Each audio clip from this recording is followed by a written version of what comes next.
Hello and welcome to Still Uncaptured with me, Kgomotso Matsunyane. And myself, Ndumiso Ngcobo. Thank you very much for joining us. Remember to interact with us on our socials. I'm on Twitter, Instagram, and TikTok at Matso. I don't even know my handle anymore. My handle is at Motso Matsu. And I am on Twitter at Ndumiso Ngcobo, and that's my same. That's the same handle as TikTok, and of course on Facebook I am Ndumiso Ngcobo. We're going towards Christmas, and there's a lot of stuff happening. So the Christmas trees have come up in Ndumiso. What are you grateful for this week? What am I grateful for this week? You know, I had to think long and hard about about this week, because you and I, you know, are always having to come up with new ones, and I realize that I'm very grateful for control. You know, like how in life, you certain periods of your life, you really sometimes feel like things like are sliding out of control, that you're not on solid ground. You're not. I feel more than at any other point in recent history in my life, I feel so much in control. I'm energized. I'm in control of what's happening around me. I feel like things are happening, reacting to things that I do, versus me always being reacting to the world coming at me. And it's like such a great feeling, eh? Good for you. Yeah, I feel in control. What are you grateful for? I'm grateful for opportunities. You know, I was stressing so much a couple of months ago, thinking December's coming, and as freelancers, December, January are dodgy months. Yes, they are. The money is not always forthcoming. Do you understand? So you need to make your money before December to basically make sure that you're fine until the end of February, which is when the work might start sort of like coming in again. But it came a little early this year, Christmas, for me. Okay. So there's an opportunity that came up that I was just like, hallelujah, hallelujah, hallelujah, hallelujah. So that's what I'm grateful for today. Yes, and today we are going to be having that conversation.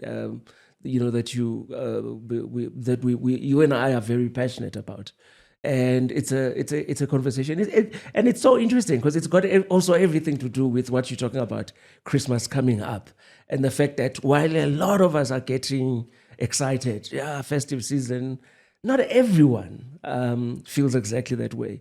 And we are always having conversations on this show about how what needs to be done about some of the like root causes of the social ills that we see in the country. And we're very happy to be joined today by I'll just say Ms. Cheryl Pillay, who is the CEO. Auntie Cheryl. Auntie Cheryl. That's what I called her when she moved in here, of Comeback Mission, right? And she's going to be telling us a little bit about what it is that she does, what they do in this particular space. In this particular segment, we're celebrating ordinary South Africans who are doing extraordinary things. So, Aunt Cheryl, thank you very much for joining us. Please Thank tell you us so much for having me. Tell us about your project, Comeback Mission. Okay, so Comeback Mission was started in 2007. When we originally started, I'm a educator by profession, but then didn't continue. And then coming from Eldorado Park, which is really one of the townships that we know that makes headline news all over for the wrong reasons a lot of times.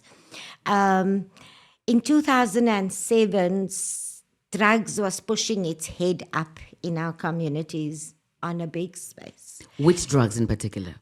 Illicit drugs. So Mandrax, crystal meth. and as it continues, it becomes Nyaupe and it becomes Turk, and it just developed. But in 2007, if you were a female and you were on drugs, it was unheard of. It was undercover. You wouldn't come out and speak out about it. There was place available for males, but also very low key, and unless your family had finances to get you into a treatment program, you would just be written off on the side of the road. And then a group of concerned individuals, like-mindedness, came together and said, we need to do something. And we started in a garage. Someone gave us a garage to start this program because she had a son that was on substance. And we started a support group. And I want to say from 2007 to where we are now, 2025, we have got a full-on treatment center for males at Chris Hani Baragwanath Hospital, which is that is a service level agreement between the Department of Social Development and ourselves. We just increased that bed space to 40 persons. That's one of the programs.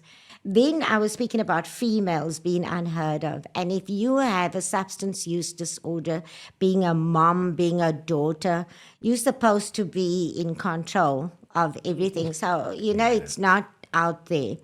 But the sad reality is that we have more and more females that has become addicted due to perhaps childhood trauma, things that happened in their lives, and they went on to drugs. And there was no specific places for females to go to, and it was also, there's a stigma to it. And then we started in 2012 a treatment center specifically aimed at females. Remember, for males to feed their habits, they would rob, they would steal, they would do outside things, crime. Females, to feed their habit, uses the one thing that is they have, and it's their body. And the damage that it causes psychologically, emotionally, is long-term more than what it is for guys goes to prison and they're out in a month. Over and above that, mothers is normally the nurturers in our homes. So if a mom is addicted to substance, it impacts on the children negatively. It impacts on so many things in society because kids are now not attending school. The cycle then continues.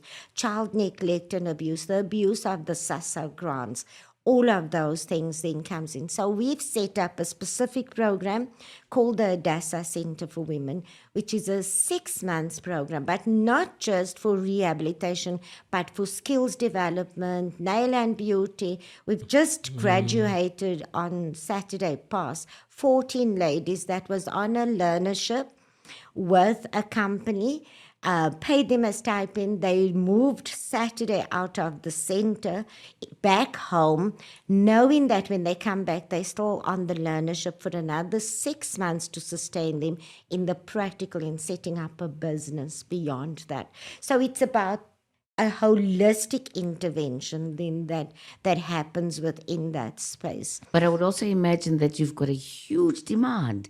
Those figures are fantastic, and I'm like, God bless you. I hope the scale increases. But the demand, Auntie Cheryl, is extraordinary.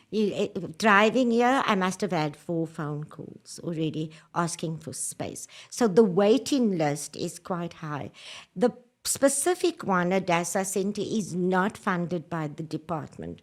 So there's 2 different formats of treatment programs. We run a community-based outpatient program where you can come in the morning and go home in the afternoon. So there's social workers, there's medical, you get your support, everything. So especially sometimes if you have kids, but you want to rehabilitate yourself, there's no one to take care of the kids. That is one. So that's one is sponsored by the department. The one at Barra for males is sponsored by the department. We have a service level. But they use specific treatment programs, which should be 2 months. And then we have to turn the next beds around because the waiting list is so long. The one thing I felt was we need to be more cognizant of impact-driven programs more than stats-driven programs. So there's a big difference in that. So when you have with the departments, obviously for them it's about stats because the waiting list is so big and the province is huge. So you have to turn your beds within 2 months. For us, 2 months is just when you're about getting yourself off the substance. What happens month 3, 4, 5, 6? You now have to start preparing yourself for a life out there without substance. You need to then have a skill beyond that. Kgomotso is making a very good point about the demand. Let's just talk numbers a little bit, right? So, for instance, a lot of I'm one of those people, and you read about countries such as Portugal, where how they try and tackle the issue around drugs. A lot of countries, including our own, we seem to be driven by this American approach. The war on drugs, fighting drug dealers, and meanwhile, you think about the disparity in just resources, money spent on actually removing the demand for drugs. How many beds in the entire province of Gauteng, in this region? What numbers are we talking about? That beds that are available for rehab? Right now, at the moment, as we're speaking, there's not one bed available, right? Because the Premier had the Tswada campaign last week, Monday. So many people in the communities had come up for it. We're never going to have enough bed space. Because what's the capacity? Yes. So the capacity is 1,200 for the province. That's funded beds. You can get private beds. You can get beds in clinics, but that starts from anything of 8,500 rands a month up to 45,000 rands. And we're already talking about people with no money. And I'm telling you, 95% of the persons that has a substance use disorder is people that cannot afford that. Their parents can't afford it. Their families can't afford it. If you're looking at a mother that is maybe just living off a SASSA grant with her kids, the family is already social below the breadline, if I want to call it that. Rehabilitation is very, very expensive. And yes, we speak about the war on drugs and we speak about the cutting down, but it's continuously flowing in. And it's twofold. You need to, so if you know the National Drug Master Plan and our interventions of what must happen, there's a pillar that's called supply reduction. So supply reduction is the responsibility of SAPs, your border controls, all of those. So that's the security cluster, right? Which we know at the moment is a mess. Neither here nor there. Yeah. So going after drug dealers is not going to help us as activists on the ground. So I'm an activist. We would go up to the drug dealers' houses. I'm going to tell you, 2013, President Jacob Zuma came to Eldorado Park and we had a list. So we had a 3-month blitz operation within the community, all boots on the ground. Today, that same drug houses is still operational at the same addresses. Yeah. So know who the suppliers are. Why are they not being prosecuted for their crimes? Correct. So they just come back and they just continue. And all they're doing is getting younger boys with runners. So remember, in our community, our kids as young, we had children as young as 9 and 10 on drugs already. I mean, last week I was called to a school where 8-year-olds was busy vaping at school. So I'm an activist on the ground, so I can tell you exactly what's happening. Now, if we're looking at the drug use with mothers, let's use mothers and one of our programs that we use. In August, we had a child protection blitz. So we are coordinated various stakeholders within our communities, because you'll get older persons is now being abused by the grandchild for a pension because he wants to go and do drugs. Granny sitting with children because daughter is walking in the street, she's busy using. So we look at our holistic intervention. And we then went out with child welfare, with SAPs, with everyone, and we removed 74 children from 52 homes. That cannot be okay. That's a crisis. So what is going to happen to that 74 children? They have to go into the system. So if we do not provide treatment for the mother, those children's lives is forever in a system. It takes 5 minutes to do that. but it can take a lifetime to undo placing the children in safe houses. Because if I have some of the women that comes to the center, they were rejected by their families maybe at a young age and took to substance. Are we breaking the cycle by doing that? We're not. So the important thing is to do holistic interventions, get the mothers into treatment while the children is in a temporary place of safety, have them the reunification of families, ensure mothers has a skill so that those children's lives can be changed. Otherwise, the cycle continues. You know, I have this notion, and I stand under correction, and maybe they're very good at communicating, the Department of Social Development. I've always had the sense that they try their level best, that they really do. That I have had to accompany people going to the social workers, and I have found that the system, their response times, I've been generally impressed with all of them. But as an activist, we know that ultimately everything that you are talking about, right? It depends on resources and the political will. Let's assume that for a second you were sitting there and you were sitting in the cabinet meeting with security cluster, social cluster, and so on. What would be for you the biggest change that you'd actually love to see insofar as tackling the issue of around drugs? Sure. If you were sitting there, here is the president sitting here. Look, I served as the chairperson of the Gauteng Substance Abuse Forum for 5 years. Yeah. And I've sat on those platforms before. And one of the things is, there's beautiful policies that we have, beautiful legislations, all the Children's Act, all the Substance Abuse Act. But the implementation of that is me and you. That's on the ground, the actual officials on the ground. And at the moment, and correctly, so Department of Social Development, I want to say, I fight with them a lot. So we at war a lot of times, but we have a relationship that it's ultimately whatever we're doing is for the betterment of society, the community, and the child on the street, including child welfare, because they all have a critical role to play. Even our now MEC, Faith Mazibuko, I want to say she comes to the ground. She's been there. So if I was sitting with the politicians in cabinet, the one thing I'd like to say is everybody to do what they're supposed to do and implement it according to their section. If you do what you're supposed to do as the police and arrest the drug dealers, if the NPA prosecutes, if the border control people is checking correctly, it will come through. We're not saying it's going to be cleared out, but it's going to drop tremendously the free flowing of drugs on our community.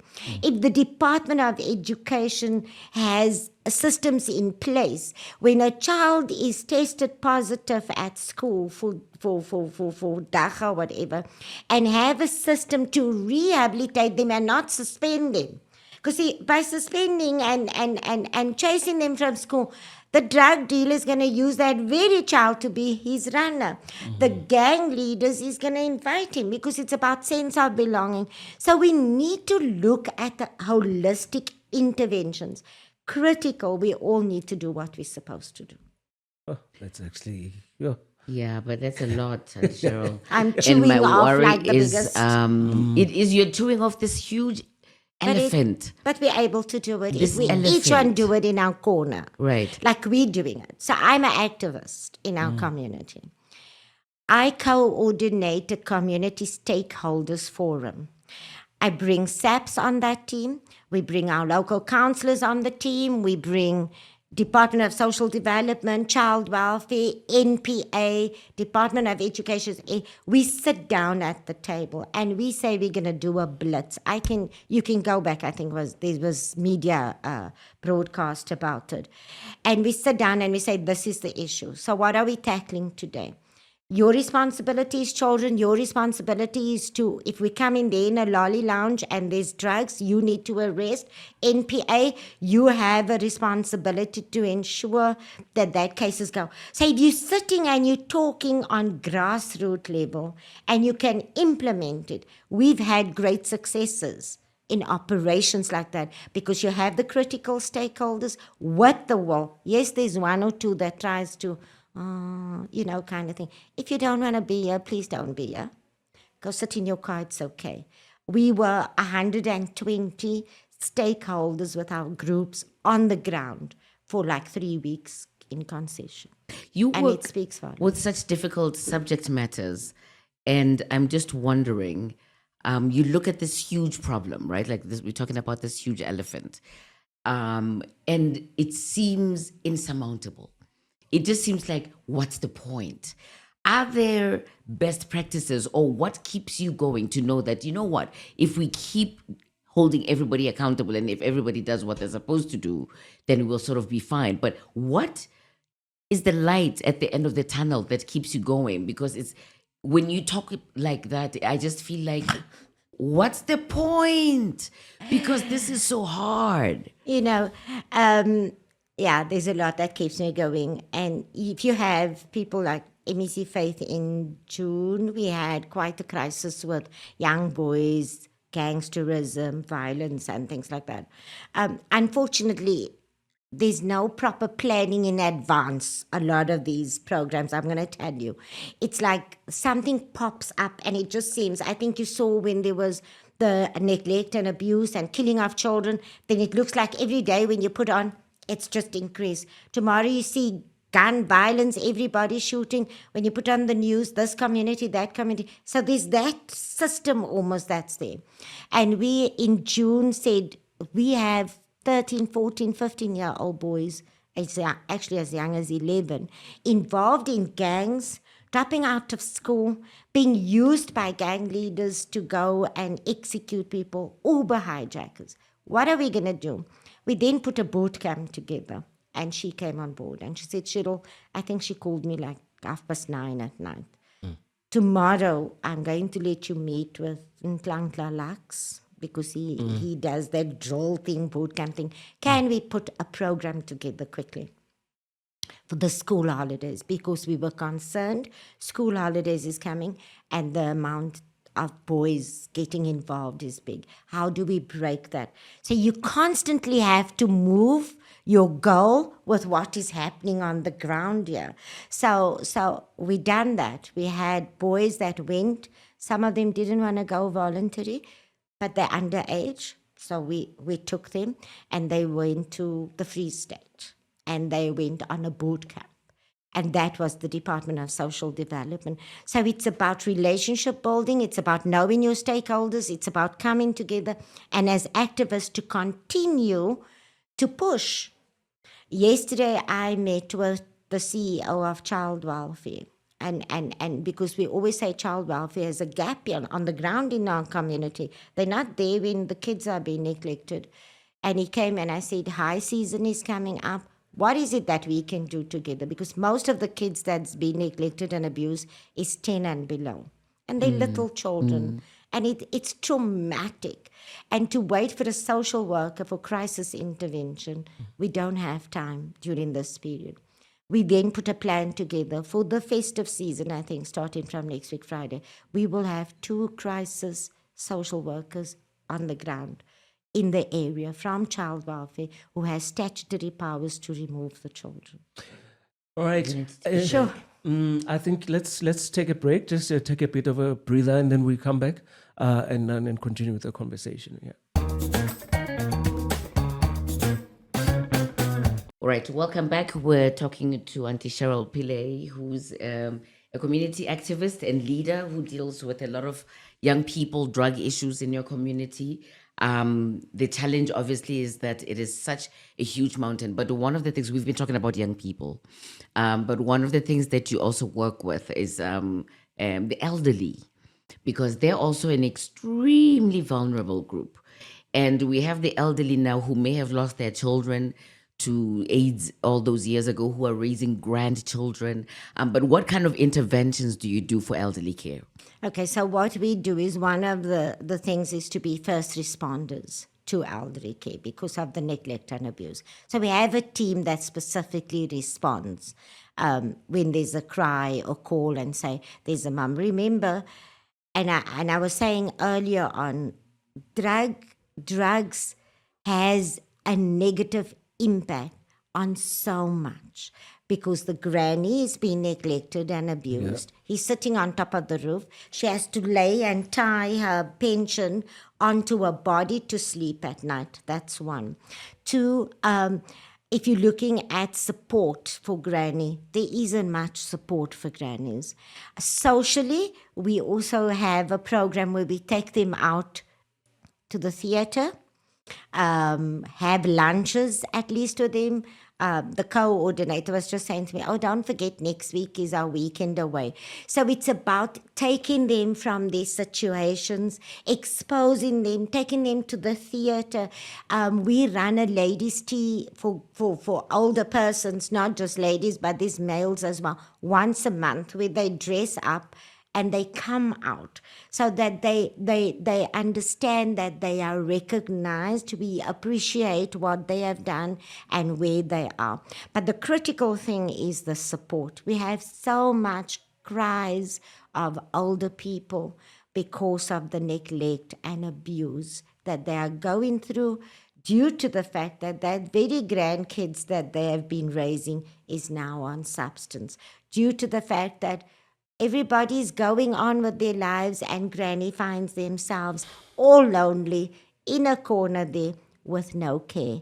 And I think those are the things that we look out for the most. And it's such a vicious negative feedback. It's a horrible cycle. Like the cycle, you can see exactly what you're talking about is at the nexus of it, is that substance abuse is usually a symptom of other social problems, right. But substance abuse in itself creates further problems. So here is my my question to you, because I think someone might listen to you and go, oh, what are you really achieving by taking the elderly out and going to theatre? The two of us are people who are literally having to deal with our elderly mothers. Mine is 81, 83. 83. And just speak about the importance of elderly people are lonely. Yes, Generally, they're very lonely. really lonely. Like, as in, when someone thinks dressing them up and just taking them out to the theater and what effect it has on their mental health. Right. I wish I can show you some of the pictures. Yeah. And so the group, are coordinated by our coordinator, Ruby. They do like on a weekly, they would do outings or just bingo or just something to keep them occupied. And 2 or 3 weeks ago, one of the people that sponsors or don't actually had helicopter rides for some of the old people, which was like, oh wow, it never happens. And you get Legends Barbershop, that's one of our partners. They go and they just do haircuts. So it is about coordinating other stakeholders to also do services for. Right. But Joburg Theatre is very good in the theatre, and I want to say they look forward to those outings because many of them have been working all their lives to provide for their children. Right. Now they're sitting all lonely, maybe never ever went to the theatre before in their working days. Right. But here they are. And if you just give them that attention, with the ladies' tea that we have on one Thursday in a month, it's called the My Life Matters. I will get calls. I mean, there's one, Auntie Sylvia, she's like 84 or something like that. I would get calls 2 weeks in advance to ask what's the next theme for our tea, because they want to dress up and show up. And the ones we had Spring Day theme, and one of them, I think she's 72, sat the whole night through to make her spring hat so that she could come and parade the next day. So it's about giving her purpose. And then she won, and she's like, never in my life have I won anything or was awarded for something that I had done, and you won't understand what it is that you have done. And she has a daughter that is on substance. But yeah, there's purpose, there's vision. It's something they look forward to. They've been recognized. See, the thing they've is, been acknowledged. we forget about older people is that they're still They're a person functional inside. people. There's a human being with dreams, with ambitions, with unrequited love, with memories. And so I try to do a couple of things with my mom. One, I try to remember to touch her. Elderly people don't get touched enough unless they have really, really little kids, you know. The who are like just, grand- touch your But we parents. also keep grandchildren now away from Touch granny. your parents and, you know, feel their skin, make them feel loved and appreciated. Talk to them about their dreams.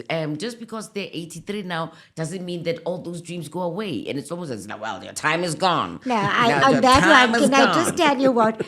And Sylvie, the 83-year-old, so we normally do jokes and play. And then I say, tell me who had it all this morning or whatever. And she'll come, she'll say, I have a boyfriend. You know, and everybody's like, wow. Exactly. At 83, she's like, Exactly. yes, Yes. what's wrong with me? Exactly. And it's that kind of understanding that There are still they're people. still there. There's Yeah. nothing. It might be the outer Right. that has deteriorated, but inside there's the need that to be loved. There's the need to be needed, to be heard. to be heard. You know, those kind of things. So taking them out, making them feel special, it's very important. Not making them stop making decisions within the family, for example. So here's something that happens a lot during December, Auntie Cheryl. It happens with pets as well, where people are making the December plans and grandma is not convenient. So what people do, or people with mental disabilities, they get dumped at hospitals, at frail care facilities. Literally, people are like, Mom is not feeling good. Dump. 2 weeks later, they come back for granny. Hospitals. You know, have you had experience of that? Yes, it's absolutely. We also have a center called Takalani. Oh, I think we're the administrators for the department. It's a home for persons with disabilities in Diepkloof. I think you know them. And very sad because we have older people also. Remember, there's children, so there's the severe, and then there's medium. So those that can still help and work and walk or whatever. So they stay on one section at Takalani. And it's normally open that we want them to go home to their families, because what is Christmas? Right. Christmas is to go home to your family. We all want to have a good lunch or holiday time, and 50% of those families don't come to fetch them. Can you imagine being stuck in an old age home with nobody coming to visit you, Ndumiso? I mean, So those are like persons with mental disorders, Yeah. but they're good. I mean, 3 weeks ago, we actually had a disco night. So we try to create the normal at Takalani, put some disco lights on. I've never seen people dance the whole night and their bodies shake and move, because exactly inside there's older guys maybe standing, and you can see in his young days he used to move with his shoes, you know. And here's a vibe for him just to feel that. And there was they had high heel shoes on. Yeah. I couldn't dance on high heel shoes the whole day, but they were going. The excitement, the joy, it's just to do those little things, because we neglect and forget exactly that there's a human being inside. So I'm telling you, more than 50% of them would be at the home. So we have to have staff, everybody running, making sure there's a Christmas vibe at that center. so if somebody So lives that's close a to center. a center like that, is to think about possibly volunteering, bringing your family to come spend time with people whose families have literally abandoned them. So there was a guy with the disco the evening. He's actually one of the neighbors of Takalani in Diepkloof, and it was his birthday. And while we were having the disco, he brought his birthday party family to come and have a few dances with the beneficiaries that was there. Right. And it was so beautiful Right. because it had meaning to him. It was sharing his birthday, but to the people on the ground that was dancing, Right. they felt needed, wanted, and loved. And alive. You know, one of the things about when you are busy plotting an episode such as the one we're having right now is when you have these conversations generally and you talk about it's always dark, it's ominous. It sometimes it can be what people would call a depressing conversation. And what's striking me, I do not know, Kgomotso, what's striking me about speaking with you is how positive you are, how bright you are, how seemingly energized you are about this. But also for me, I'm quite impressed by how much thought you've given to how everything fits in with everything that the elderly and child abuse, substance abuse, and so on and so forth. And it's, for me, this seems like it's a model, because what you're talking to is about 18 years of doing this. Part of why we do this is also, even if it's just one person who sees you and they have also their own community somewhere and they're thinking, Right. how do I go about it? Is there such a program? Are you thinking about it? Or other than just us, because we're going to share your details for people that want and, to give you a call and say, how do I start up? Just speak a little bit to how people can go about doing this. What would you say to them? Get like-minded people with passion around you. Yeah. It mustn't be about you. It must be about the people that you serve. I think it starts there for me. And one of the things I always say when people want to start up NPOs or NGOs, what is your reason for doing that? Because I know also unemployment also pushes us to want to start an NPO and think we can live off the NPO. No, let's stop right there. Right. Yeah. It's about dedicating your life to the service of others. That's what NPO is, because you see a need and you want to make sure that need is dealt with. And it is important to understand not everything costs money that we're going to do. But I do want to ask this. And it starts with passion. Everything else follows. Right. The growth follows. The development. If I'm looking at the substance abuse users that we went through, a lot of them is now employed in our programs. Yeah. By what we had done and installed in them. Right. So they come back, give back, maybe voluntary, and when there's positions that is available where we need to employ someone, you will be in first. that. So I'm prepared to work alongside anyone in any community to start up. But I said we started in a garage. Huh? In a garage. We now have the community-based outpatient program, which is a big center in Eldorado Park. We have the treatment center at Krasani, Baragwanath, which is funded by the Department of Social Development. We have Takalani Home for persons with disabilities, where we the service provider for the Department of Social. We have the Dasa Center for Women, which is a farm that's not a funded program, but we have to look at how. So your board, your structure, everything needs to have a vision, and we need to be in tune with each other. I have a feeling, I've been told, that participants listens to this show and watches this show. If you were looking at somebody really wealthy right now and saying, these are the resources that we need, please donate to us, or please what's your request? I want the Center for Women to become one of its kind in the country. I'll tell you why. We set up for mothers to go in and we leave in their children in a safe house. The ideal situation would be to have a center that has little cluster homes where after mom has done 2 months of recovery, the toddlers could come. You're now doing effective parenting programs. You're teaching them again how to be a mother, because me taking her away for 6 months, she's on a holiday while the kids is with granny or in a safe house. But if you can do reunifications of families, have those kids, they're one of its kind of centers. I travel to Germany and other places to look at best practices on this.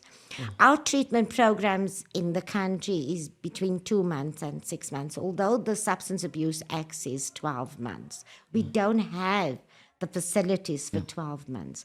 So if you're looking at that in having proper structure, I would say the 12-month one would work, because now mom is there with her child that is in a ECD, teaching a skill, going back there, so that our relapse prevention programs can have more impact. We're putting a lot of money into a bottomless pit by having a 2-month treatment program without aftercare and skills development. That's the most important one. Because I can put you into rehab, and when you're going home, where are you going to? Going back to the same problems. Literally the same problems. You know, a quantitative approach where it actually should be qualitative. Thank you. That if you help people and you put them in a 12-month, you might reach less people, numbers-wise, Relapsing. but the quality of your And, product. and if we're looking at, I'm going to say hypothetically 20 mothers with 4 children each on average, that gives you 80. There's a mother, there's a daughter, there's a neighbor. So the cycle, we might look at it in that. That 4 children's lives will change indefinitely, because now they are going to get educated, their home environment is going to be better, they're going to have a normal life, not that there's too many normals, but yes, a nice settled life with a mom and there's an income. So we're changing not just 20, but 100 people for the future, because I said earlier on, by me removing 74 children, where's those children going to? They're growing up to be the teenage, because now they're 4, 5, 6. When they're 12, 13, they remember the system of before. The damage becomes irreparable unless mom's life change and the family situation change. We can bring them back and normalize the reunification of families, because family preservation is important. Please share with us, Auntie Cheryl, how do people get hold of you if they want to talk, to have they want to bend your ear about something, they're trying to get help wherever they come from? Or give it tons of money. way? Hopefully give you tons of money to support. Yeah, please just get that person. we can duplicate a bit more of these programs in other communities and other areas. That would be awesome. So, and that's what my vision is. Praise God, before I die, I hope that happens, that there's more of this models kind of thing that can go out there. My email address is cheryl@comeback.co.za, which I will share officially with you. We will put that on the screen as well. As well as we have a website, it was under construction, but I know they were busy, so it should be. So it's www.comeback.co.za. Facebook page, Comeback is there. We're not that big on media and marketing. For me, it's always people's lives at risk. And if I expose your picture of you when you're not at the good state, it never goes off social media. And so as you go along, some people want to hold that against you. I will post beautiful pictures of you in your new life. And so we do also economic in sustainable programs where the girls are taught to bead, the girls are taught to bake, the girls are taught to do nail and beauty, so that you can go back and continue. Good stories to tell. I've got some.